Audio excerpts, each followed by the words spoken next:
The morning of June 15th, 2187, started like any other day on Earth. People woke up, went to work, and lived their normal lives. Children played in parks. Families ate breakfast together. No one looked up at the sky and expected death to come from the stars.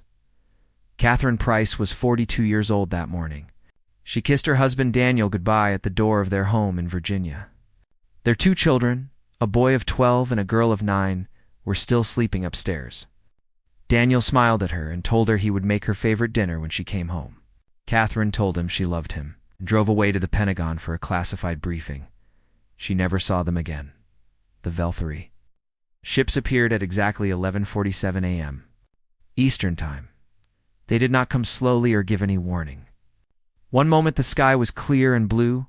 The next moment, hundreds of massive ships blocked out the sun. Each ship was larger than any aircraft carrier ever built. They hung in the air like dark mountains, covering every major city on the planet. The first message came 30 minutes later. It was broadcast on every television, every radio, every phone on Earth. The voice was cold and spoke English poorly, as if the words meant nothing to the speaker. Humans of Earth, your world now belongs to the eternal Valkyrie Empire. You will serve the Empire, or you will die. Resistance means extinction. You have 1 hour to surrender your governments and military forces. No one surrendered. Perhaps it was foolish. Perhaps it was brave. But humanity did not bow. The Valkyrie responded without mercy. Catherine was deep underground in a secure bunker when Washington, D.C. disappeared. She felt the ground shake above her. The lights flickered. Dust fell from the ceiling. An aide ran into the briefing room with a pale face and trembling hands. "They're bombing the cities," he said. "All of them. Everywhere." The screens in the bunker showed satellite footage. Catherine watched Beijing vanish in a flash of light. Then Moscow. Then London. Then Paris. Then Cairo. Then Tokyo. City after city. Each one holding millions of people, turned into fire and ash in seconds. She tried to call Daniel. The lines were dead. She tried again and again, but there was nothing. Just silence where her family had been. The bombing lasted 6 hours. When it stopped, 3 billion people were dead. Half of humanity gone in a single afternoon. The survivors emerged from basements and bunkers to find a world on fire. Catherine did not emerge for 3 days. When she finally climbed out of the bunker with the other survivors, she walked toward where her home had been. It took her 2 days to reach the location on foot. Cars did not work anymore. The electromagnetic pulse from the alien weapons had destroyed every electronic device not protected by heavy shielding. Where her neighborhood had stood, there was only a crater. The crater was half a mile wide and still warm. Everything she had loved was gone. Her husband, her children, her home. Even the trees in the yard where her children had played were nothing but ash. Catherine stood at the edge of the crater for a long time. She did not cry. Something inside her had gone cold and hard, like iron cooling in a forge. The woman who had kissed her husband goodbye 3 days ago was dead. The woman who stood at the crater's edge was something new. Something dangerous. The Valkyrie landed their ground forces the next week. Catherine saw them for the first time when a patrol came through the ruins of a small town where survivors had gathered. The aliens stood 8 feet tall. Their skin was gray and thick, like leather. They had 4 arms and 2 legs, and their faces had no expression that humans could read. They wore black armor that seemed to absorb light, and they carried weapons that glowed with purple energy. The patrol killed 20 people that day for no reason Catherine could understand. Perhaps they were testing their weapons. Perhaps they were bored. Perhaps human lives simply meant nothing to them. Catherine hid in a collapsed building and watched. She memorized everything. The way they moved. The way they communicated with clicking sounds. The weak points in their armor where the joints connected. She was already planning. 3 weeks after the invasion, surviving leaders of Earth gathered in a secret facility beneath the Rocky Mountains. The facility had been built during the Cold War to survive nuclear attacks. Now it served as humanity's last command center. President Marcus Webb was there. He had been on Air Force One when the attack began. The pilot had flown low through mountain ranges to avoid detection. Marcus was 70 years old, a former Marine who had served in 3 wars. His wife had died in the New York strike. Catherine was there too. She had walked 500 miles to reach the facility, gathering survivors and information along the way. She had already killed her first Velthari soldier during the journey, using a trap made from car batteries and copper wire. She had learned that their armor was weak against electrical attacks. Marcus looked around the room at the gathered commanders. Most of them looked broken. They had lost families, friends, and entire nations. The weight of 3 billion dead pressed down on everyone. "They think they have one," Marcus said. His voice was rough, but steady.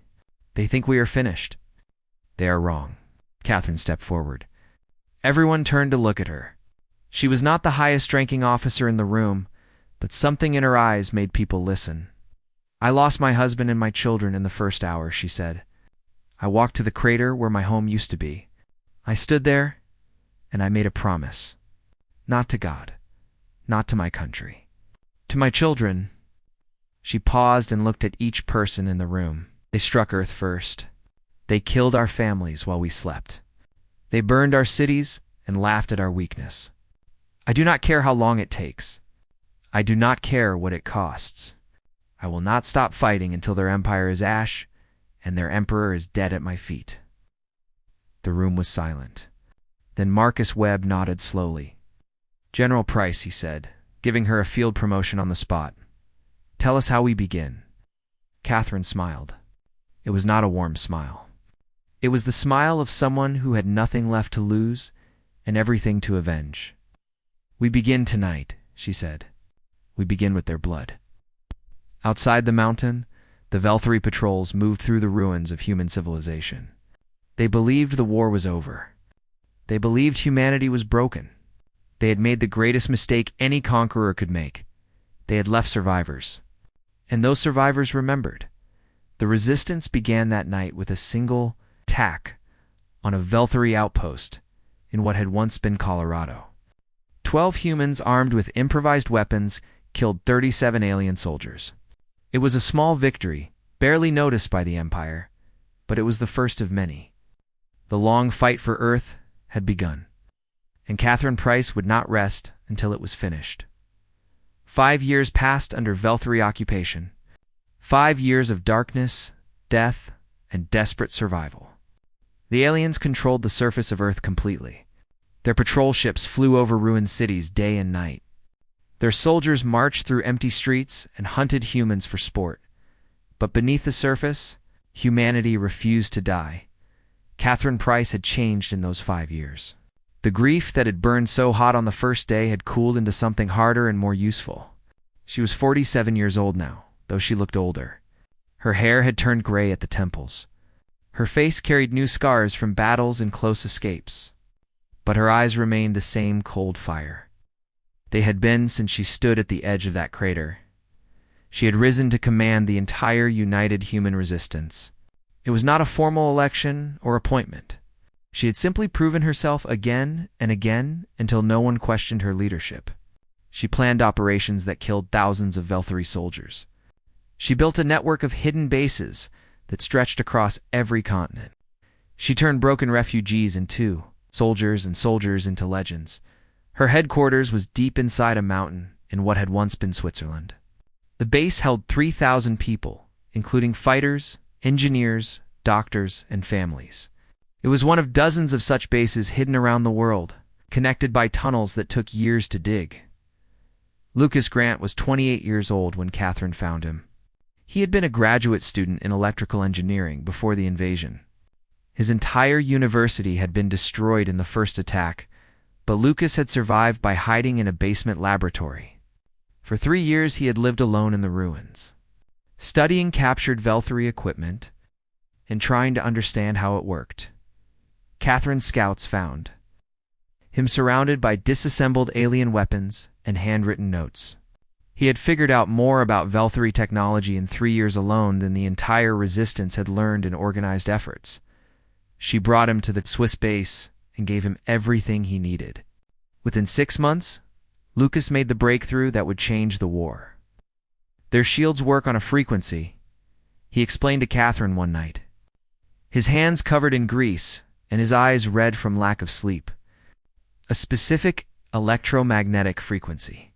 Our weapons just bounce off because they're not tuned to it.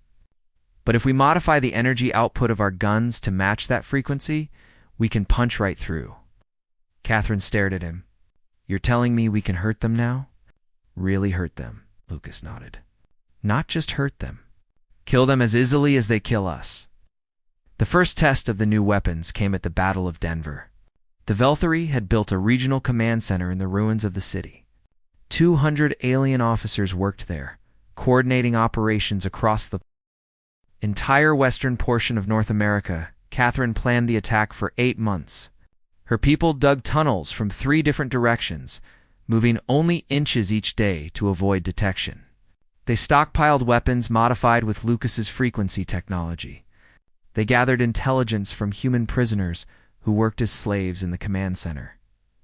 Commander Patrick Sullivan led the assault team. He was a former Navy officer who had lost his ship and his crew in the first attack. For 5 years, he had trained resistance fighters in combat tactics. He was 53 years old and had killed more Velthari soldiers than anyone else in the resistance. The attack came at midnight on a cold November night. 300 human fighters emerged from tunnels inside the Velthari perimeter.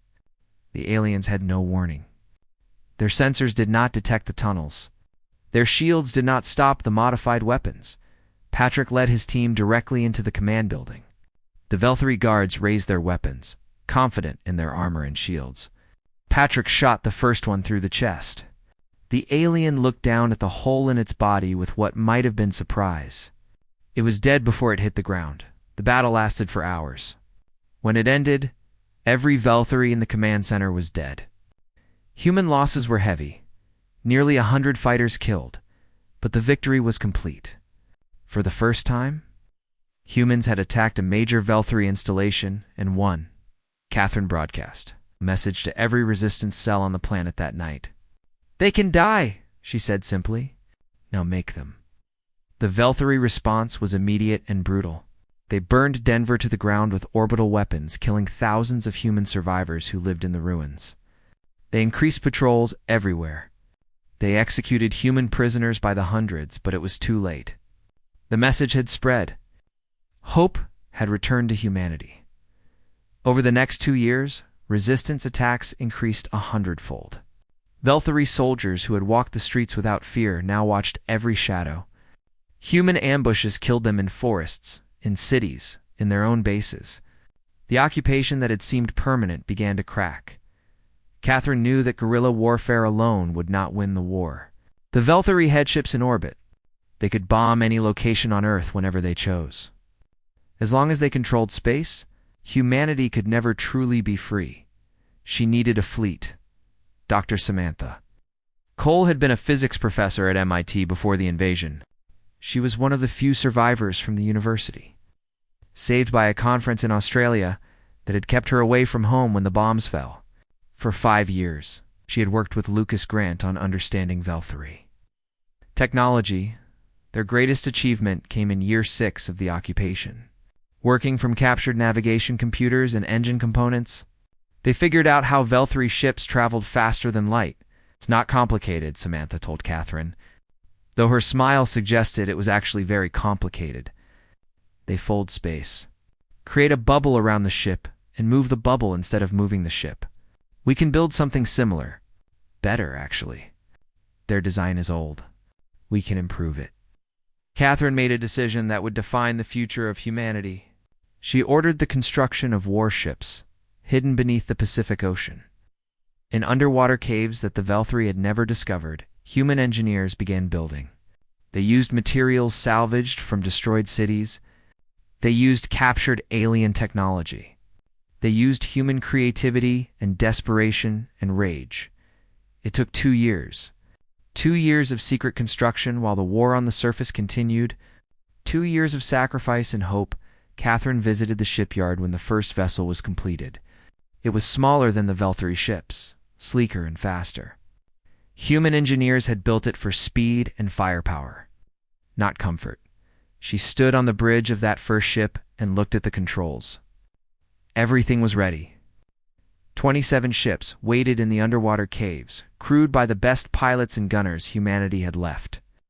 They came to our world uninvited, Catherine said to her commanders. They killed our families and burned our cities. They thought we would never fight back. They were wrong. She turned to face them, and for the first time in years, there was something like hope in her eyes. In 3 days we launch. In 3 days, we take back our sky, and then we take the war to them. The commanders saluted. The preparations began. Humanity was about to remind the universe why Earth had produced the most dangerous creatures in the galaxy, the Velthury fleet in Earth. Orbit consisted of 112 ships. They had been there for 7 years, circling the planet like vultures over a corpse. Their commanders had grown comfortable. They believed Earth was conquered. They believed the occasional resistance. Attacks on the surface were the last gasps of a dying species. They were about to learn how wrong they were. Admiral Christopher Lane had been a submarine captain before the invasion. He had survived because his vessel was deep beneath the Atlantic when the attacks began. For 7 years, he had helped build the human fleet in secret. Now, he commanded it from the bridge of the flagship Defiance. He was 61 years old with white hair and steady hands.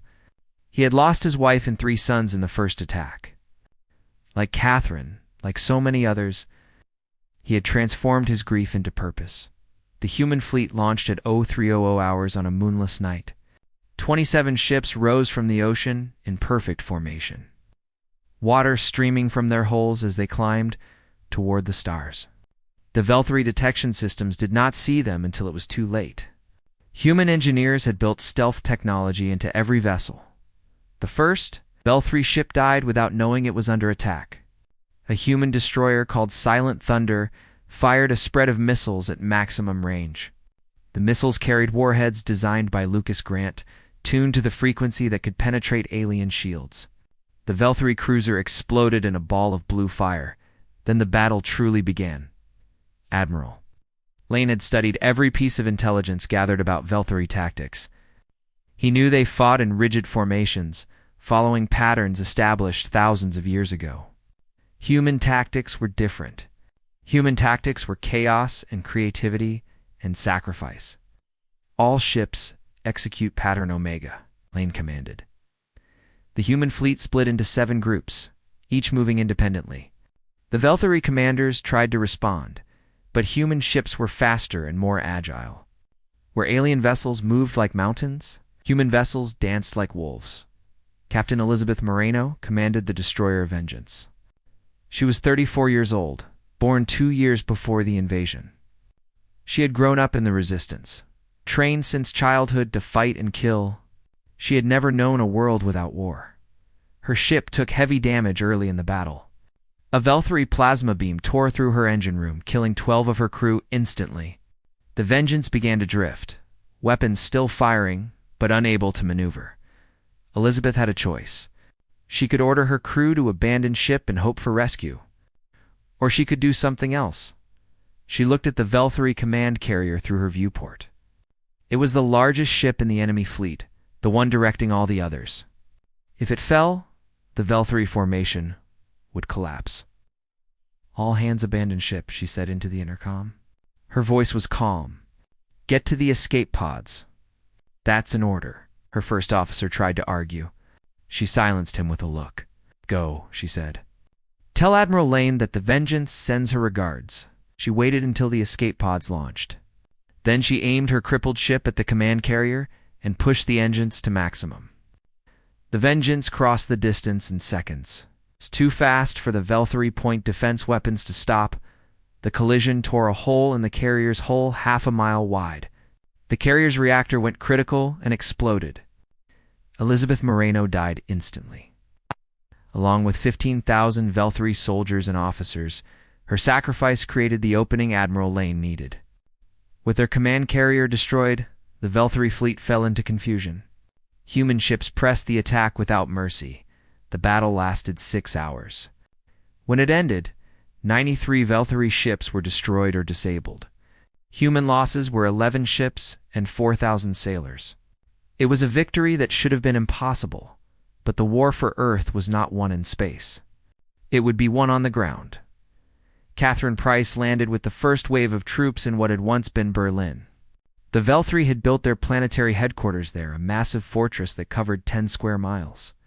500,000 human soldiers attacked from every direction, supported by aircraft and tanks that had been hidden for years. Catherine was 50 years old now. She should have commanded from a safe distance, watching the battle on screens like other generals. Instead, she carried a rifle and fought beside her soldiers. She had promised herself she would see this through to the end. The fighting in Berlin was brutal.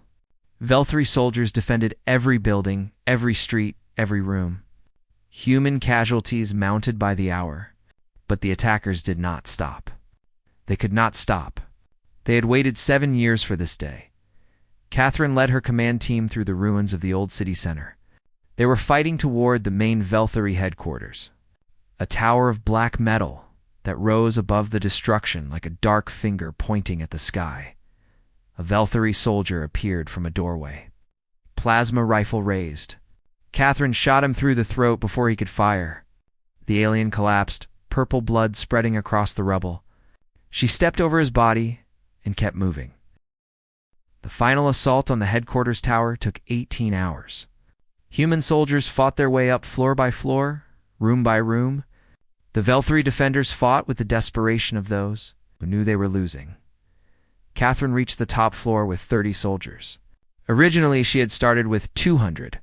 The Velthari planetary governor waited for them in his command center, surrounded by his personal guards. He was larger than the other Velthari, nearly 9 feet tall, with golden armor that marked his rank. He had ruled Earth for 7 years. He had ordered the deaths of millions. "Cannot win," he said in his broken English. "The Empire is eternal. Even if you kill me, others will come. Your species will be exterminated." Catherine raised her rifle. "My husband was named Daniel. My son was named Marcus. My daughter was named Sophie. They died because of you. This is for them." She shot him between his 4 eyes.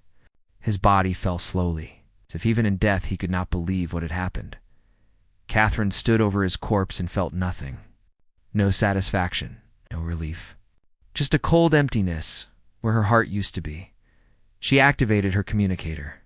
"This is General Price. The planetary governor is dead. Earth is free." Across the planet, human soldiers heard her words and cheered. But Catherine did not celebrate. She looked out the window at the ruined city below and thought about what came next. "Admiral Lane," she said into her communicator. "Yes, General." "Begin repairs on our fleet." "We're not done yet." There was a pause. "Ma'am?" "They have an empire out there," Catherine said. 1,000 worlds. If we stop now, they'll come back. They'll come back with more ships and more soldiers, and they'll finish what they started." She turned away from the window. Her eyes were hard as steel. "We need to take the war to them. We need to make sure they can never threaten Earth again. Prepare the fleet, Admiral. We're going hunting." Earth was free. But Catherine's war was just beginning. 3 years passed after the liberation of Earth. 3 years of rebuilding, of burying the dead, of preparing for what came next. The planet was scarred and broken, but humanity refused to simply survive. They were building something new. Catherine Price oversaw every aspect of the preparation. She had been given the title General of the Armies, the highest military rank ever created. President Marcus Webb, now 83 years old and tired beyond measure, had given her complete authority over the coming campaign. "Finish this," he told her at their last meeting before the fleet launched. "Whatever it takes, Catherine. Make sure our grandchildren never have to fear the sky." She promised him she would. The human shipyards worked day and night. New facilities had been built on the moon and in orbit around Earth. Lucas Grant, now chief engineer of the United Human Navy, designed ships that were faster and deadlier than anything the Velthari had ever faced. Dr. Samantha Cole developed weapon systems that could tear through alien armor like paper by the time the fleet was ready. Humanity had over 200 warships. Each one was crewed by volunteers who had lost everything in the invasion. They were not soldiers fighting for glory or conquest. They were survivors seeking justice. Admiral Christopher Lane commanded the fleet from his new flagship, the Retribution. He had turned 64 during the Reconstruction years. His hair was completely white now, and his face carried the weight of everything he had seen and done. But his mind was sharp, and his resolve was absolute. The campaign began with the Velthari border worlds. These were colonies and outposts established thousands of years ago. It's the outer edge of an empire that had never faced a serious threat. The aliens had grown comfortable in their dominance. They had forgotten what it meant to fight for survival. Admiral Nathan Brooks led the first attack on a colony called El Thor Secundus. He was 45 years old, a former fighter pilot who had survived the initial invasion by luck and skill. His task force of 60 ships faced a defensive fleet of 180. The Velthari expected an easy victory. They outnumbered the humans 3-1. Their ships were larger and more heavily armed. Their commanders had centuries of experience. None of it mattered. Brooks used a tactic that the Velthari had never seen before. He split his fleet into 12 small groups and sent them in from different directions at the same time. The aliens tried to respond to each threat separately, exactly as Brooks had predicted. Their formation broke apart as ships moved to intercept the scattered human forces. Then Brooks sprung his trap. All 12 groups turned simultaneously and converged on the Velthari flagship. The aliens tried to reform, but they were too slow. Human ships poured fire into the flagship from every angle. It exploded in less than 3 minutes. Without their flagship to coordinate the defense, the remaining Velthari ships fought individually. Human pilots, trained in tactics developed over centuries of warfare, picked them apart one by one. The battle lasted for hours. Brooks lost 18 ships. The Velthari lost all 180. News of the defeat spread across the empire like fire. For the first time in 10,000 years, the Velthari faced an enemy they could not easily crush. Catherine launched the ground campaign 2 weeks later. General Howard Price, a distant cousin she had never met before the war, commanded the Marine forces. He was 52 years old, with a reputation for careful planning and savage execution. His troops had been training for years in special facilities that simulated alien environments. The first world they invaded was a mining colony called Korath Prime. The Velthari used slave labor there, members of a species they had conquered 300 years earlier. The Korathi were smaller than humans, with 4 eyes and blue-green skin. They had been miners and engineers before their enslavement. Now they dug or from the ground for masters who viewed them as tools. Howard landed his Marines near the main mining complex. The Velthari garrison numbered 5,000 soldiers. His force was half that size, but the Korathi, slaves, changed everything. When they saw the human soldiers fighting their masters, they rose up. 300 years of oppression and hatred exploded in a single day. Korathi workers attacked Velthari overseers with mining tools and bare hands. They sabotaged equipment and opened gates and provided intelligence about enemy positions. The battle that should have taken weeks ended in 3 days. The Velthari garrison was destroyed. The Korathi were free. Their leader was an elder named Talvos, though humans simply called him Elder Voice because his name was difficult for human tongues to pronounce. He had led the underground resistance among his people for decades. Waiting for an opportunity that had finally come, Catherine met with him aboard the Retribution. He was old, even by Korathi standards, with pale skin and tired eyes that had seen too much suffering. "Your species is unlike any we have encountered," Elder Voice told her through a translator. "Other races who fought the Velthari were destroyed or enslaved, but you were not content to survive. You came for revenge." Catherine nodded. "They attacked our home. They murdered our families. We will not stop until we reach their homeworld." Elder Voice studied her for a long moment. "The Velthari have ruled this region of space for 10,000 years. They have conquered hundreds of species. Many of those species still exist, enslaved as my people were. If you free them, they will fight beside you. Catherine understood immediately. Tell me about these other species. Tell me everything. The campaign expanded. As human fleets moved deeper into Velthari space, they liberated world after world. Slave races that had suffered for centuries joined the war against their masters.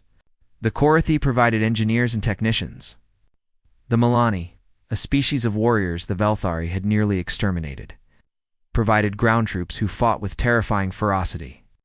The Sovan, a race of scientists, provided intelligence and helped improve human technology. The Velthari Empire, which had seemed invincible for millennia, began to crumble. Catherine spent 18 months on the front lines. Moving from battle to battle and world to world, she watched human soldiers fight and die alongside allies they had never imagined. She saw former slaves take up arms against their masters for the first time in generations.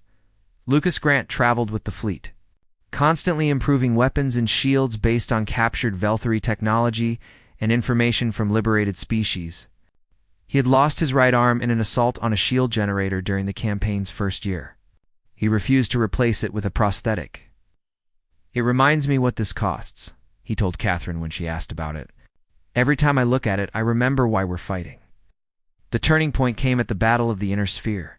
The Velthari gathered their remaining fleet, 600 ships, to defend the approaches to their home system. Admiral Lane brought 400 human and allied vessels to meet them. The battle lasted 2 days. It was the largest space engagement in recorded history. Ships died by the dozens on both sides. The darkness between stars was lit by explosions that outshone suns. In the end, the Velthari fleet was shattered. 300 of their ships escaped toward the homeworld. Human losses were heavy, over 100 vessels destroyed. But the path to Velthar Prime was open. Catherine stood on the bridge of the Retribution and looked at the star charts.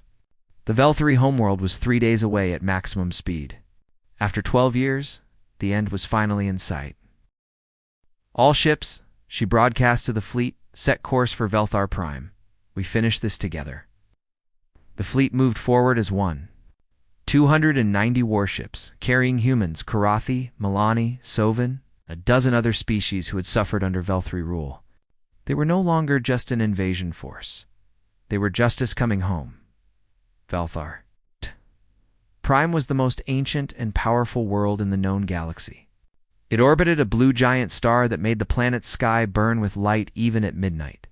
The cities there had stood for 50,000 years, monuments to an empire that had conquered everything it touched. 300 billion Velthari lived on its surface and in orbital stations around it. Emperor Kalvath the Eternal ruled from a palace that covered an entire continent. He had lived for 700 years, kept alive by technology that was old when humanity was still learning to make fire. He had conquered more worlds than he could remember. He had ordered the deaths of more beings than stars in the sky. And now, for the first time in his impossibly long life, he was afraid. The human fleet appeared at the edge of his system on a morning that the Empire would never forget. 290 ships of war, carrying species that the Velthari had dominated for millennia. They came not as conquerors, but as executioners. Kalvath broadcast a message to the approaching fleet.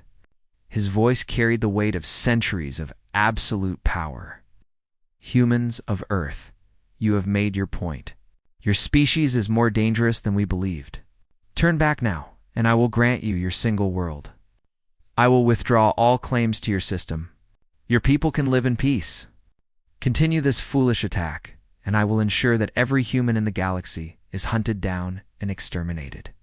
This is my final offer. Catherine stood on the bridge of the Retribution, surrounded by her commanders. Admiral Lane was at her right side. Lucas Grant, his empty sleeve pinned to his uniform, stood at her left. Dr. Samantha Cole monitored the weapons systems. The elder voice of the Korathi watched in silence. She activated her own broadcast. Her voice reached every ship in both fleets, every receiver on Velthar Prime, every corner of an empire that was about to fall. Emperor Kalvath, 12 years ago, your forces attacked my world without warning. You killed 7 billion people in a single day. You burned our cities while we slept. You murdered my husband and my 2 children while I was underground at a meeting I never should have attended." She paused. The silence stretched across light years. "You called us primitives. You called us weak. You thought we would surrender or die? You were wrong. We did not surrender. We did not die. We rebuilt. We learned. We grew strong. And now we are here, at the heart of your eternal empire. And I am going to tell you something you have never heard before." Her eyes were ice and fire. Grief and rage forged into something that would not break. "You struck Earth first. You murdered our families. Now we are coming for you. Not for peace. Not for negotiation. We are coming because you taught us what happens when you show mercy to those who show none. Look upon your fleet, Emperor. Look upon your cities. By tomorrow, they will be memories." The final battle began. 3,000 Velthri ships defended their homeworld. They'd called back every vessel from across their dying empire. It was the largest fleet ever assembled in galactic history. And they were fighting for their survival. The human-led alliance brought 290 ships. By every measure of military logic, they should have been destroyed in minutes. But the defenders fought without hope, and the attackers fought with nothing left to lose. Admiral Lane had spent months planning this battle. He knew every weakness in Velthri tactics, every flaw in their formations. He had learned from captured officers and liberated slaves. He understood his enemy better than they understood themselves. The human fleet did not attack directly. Instead, they split into dozens of small groups and struck the Velthri formation from every angle simultaneously. The defenders tried to respond, but their rigid tactics could not adapt fast enough. Human ships danced through gaps in their lines, firing and retreating before counterattacks could land. Admiral Lane died in the 3rd hour of the battle. A Velthri plasma beam tore through the bridge of the Retribution. He had time for one final transmission. "Catherine, give them hell." And the ship exploded, taking Christopher Lane and his entire command staff with him. He had lost his family in the first attack 12 years ago. He died knowing they would be avenged. Catherine transferred her flag to a smaller cruiser and continued, coordinating the battle. Ships fell on both sides, but the Velthri were losing faster. Their rigid tactics, unchanged for millennia, could not match human adaptability. The planetary shields of Velthar Prime were powered by 3 massive generators on the surface. As long as those shields held, the planet could not be invaded. Lucas Grant led the assault team that would destroy them. His shuttle carried 50 soldiers from 4 different species. They landed near the primary generator while the space battle raged overhead. "We have one chance at this," he told his team. "If we fail, the fleet cannot land troops. If we succeed, we end this war." They fought through Velthri security forces that outnumbered them 20-1.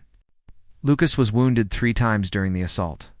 He refused medical treatment each time. Pushing forward with blood running down his face and his one arm still holding his weapon, the generator control room was defended by 50 Velthri elite guards. Lucas and his team killed them all in 12 minutes of close-quarters combat. Only 9 of his original 50 soldiers survived. Lucas planted the explosives himself, working with his single hand, while his soldiers held the door against reinforcements. When the charges were set, he led the survivors out through a maintenance tunnel. The explosion lit up the night sky. The planetary shields flickered and died.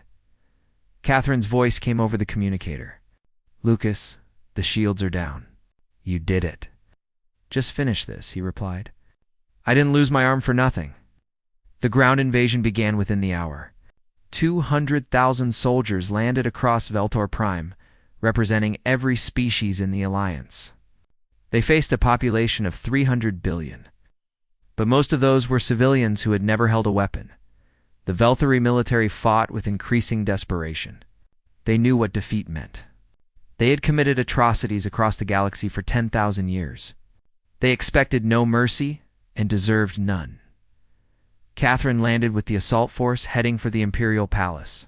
She was 53 years old now, tired and scarred and carrying wounds both visible and invisible. She should have stayed in orbit and commanded from safety. But she had made a promise to her children, standing at the edge of a crater where her home had been. She intended to keep it. The battle for the palace lasted 2 days. Human and allied soldiers fought through halls that had never known conflict, past monuments to victories that suddenly meant nothing. The Velthari Imperial Guard died almost to the last soldier defending their emperor. Catherine killed the last guard herself, shooting him through the chest as he charged her position. Then she walked through the doors of the throne room. Emperor Calvoth sat on a throne of black metal that had supported his weight for 7 centuries. He was enormous, nearly 10 feet tall, with golden armor covered in symbols of his countless conquests. He looked at Catherine with eyes that had watched civilizations rise and fall. "You cannot kill me," he said. His voice echoed through the empty chamber. "I am eternal. I have ruled since before your species learned to write. I will rule after your bones are dust."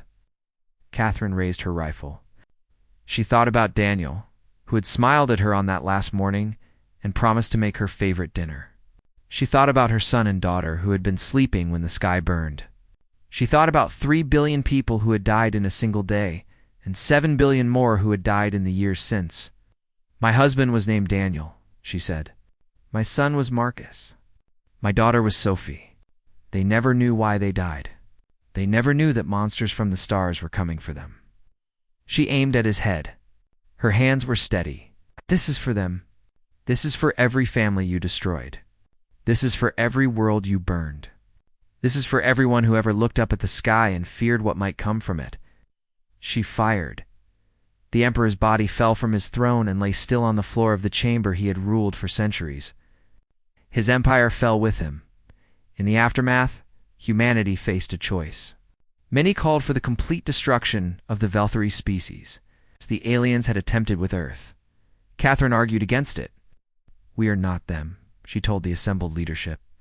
"We fought to survive and to ensure our survival.